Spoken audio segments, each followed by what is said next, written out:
कांच का बाउल ले आ। कौन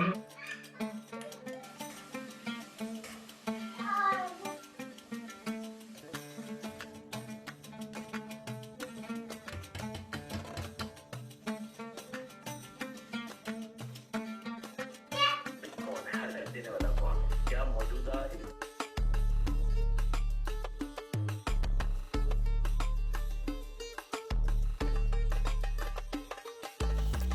बिस्मिल्लाहिर्रहमानिर्रहीम अस्सलाम वालेकुम मेरी प्यारी सी यूट्यूब फैमिली, क्या हाल है जी आप सबका। उम्मीद करती हूँ आप सब खैर और आफियत के साथ होंगे। Welcome back to my channel और सबको मेरी तरफ से जी रमज़ान मुबारक।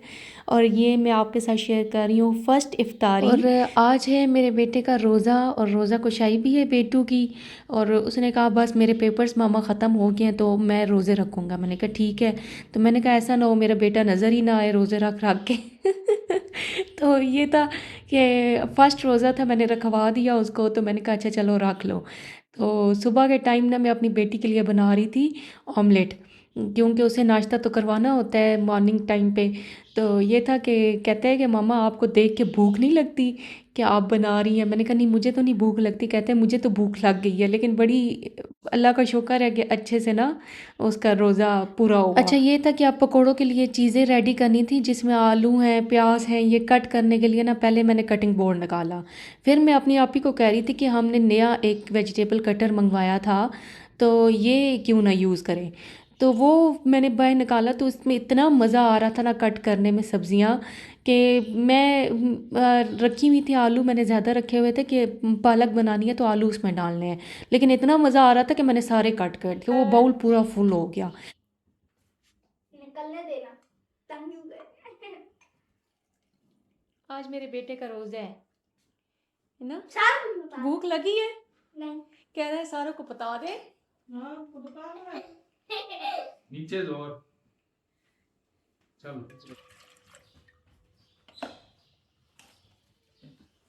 चलो इनकार गिनने कोई नहीं। बस बस बस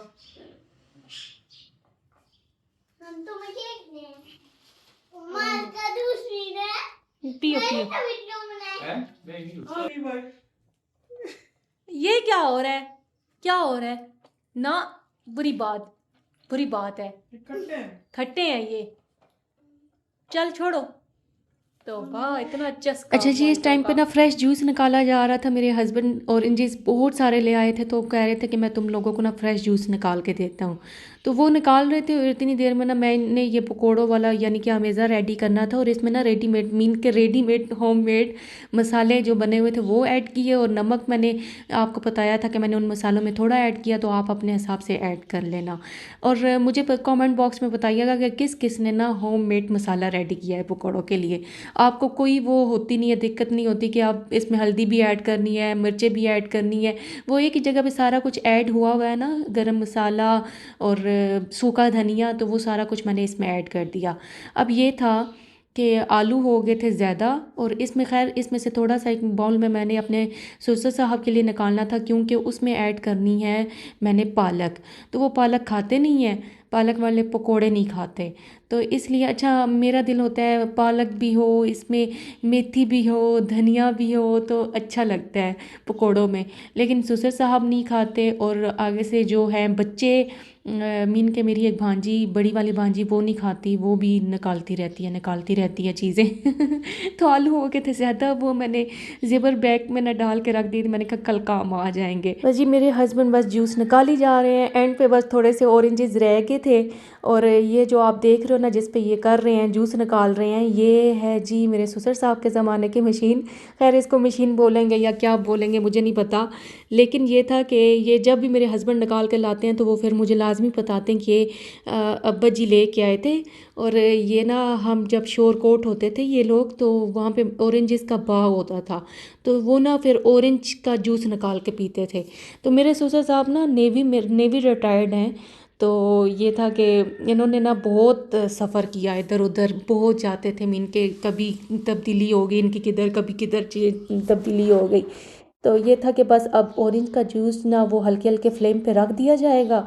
और इसमें ना आप भी यानी कि ये अगर लिक्विड है मीन के जूस है 3 लीटर, तो इसमें ना आधा किलो शुगर ऐड की जाएगी, आधा किलो या आधा किलो से थोड़ी सी ऊपर शुगर।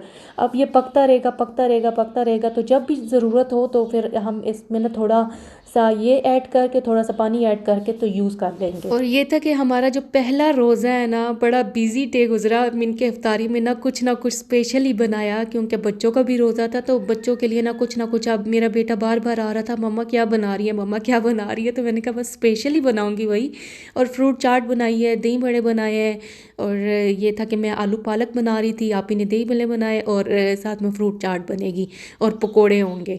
और ये है कि आहिस्ता आहिस्ता ना ये होता है कि पकोड़े हम लोग ना अगर एक दिन बनाए तो दूसरे दिन नहीं बनेंगे, अगर बने भी तो थोड़े से बनेंगे, वो भी सास ससुर के लिए। मेरे सास ससुर जो है ना, वो पकोड़ों के बगैर उनकी इफ्तारी नहीं होती, वो पकोड़े लाजमी खाते हैं। तो ये है कि बस आलू पालक बना रही हूँ, और आलू पालक ये होगा कि चलो अब इस टाइम पे किसी ने खानी हुई तो खा लेगा, अदरवाइज़ सुबह के मीन के सहरी में खा लेंगे। और ये जो जूस है ना, ये अब हल्के हल्के चूल्हे पे बनता रहेगा, मीन के ये वो लिक्विड टाइप सा बन जाएगा ना, गाढ़ा गाढ़ा सा। और जो इफ्तारी के लिए था वो प्योर मीन के माल्टों का जूस निकाला, और उसमें थोड़ी सी शुगर ऐड करके ना बच्चों को दिया। ये अब बना के रख देंगे, पूरा महीना बहुत रहेगा, इनफ रहेगा हमारे लिए।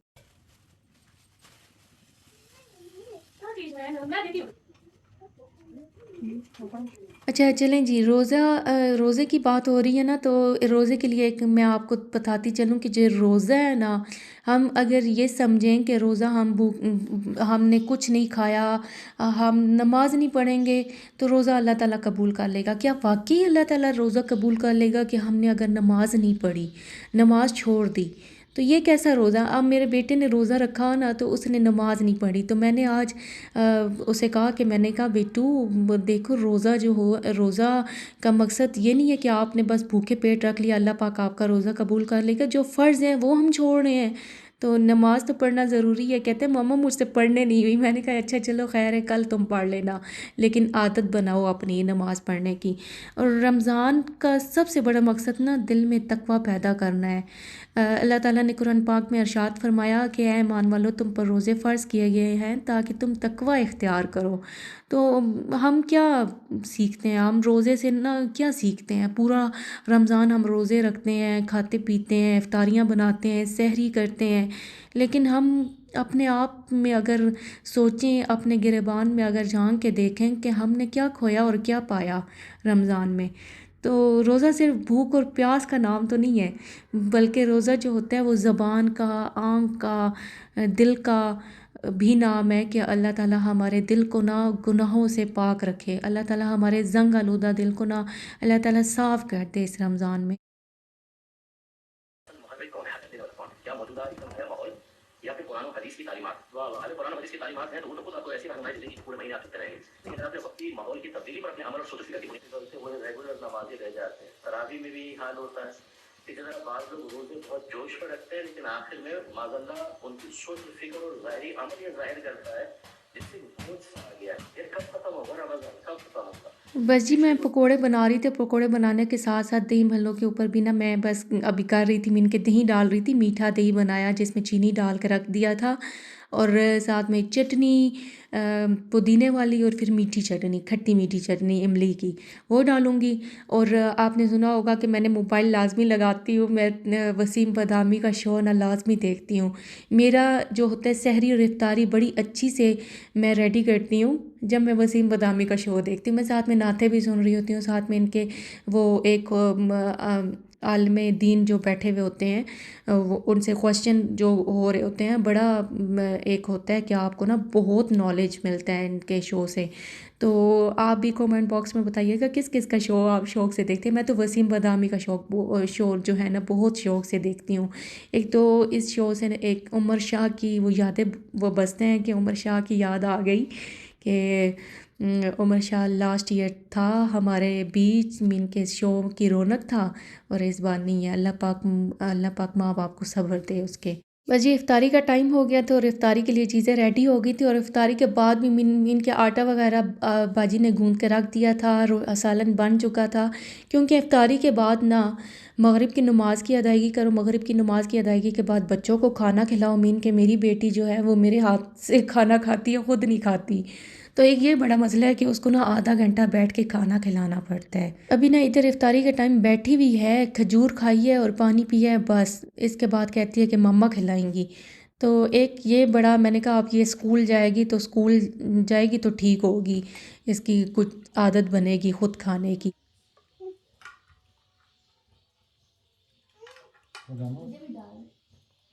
आप ये माजी यहाँ बैठो ना।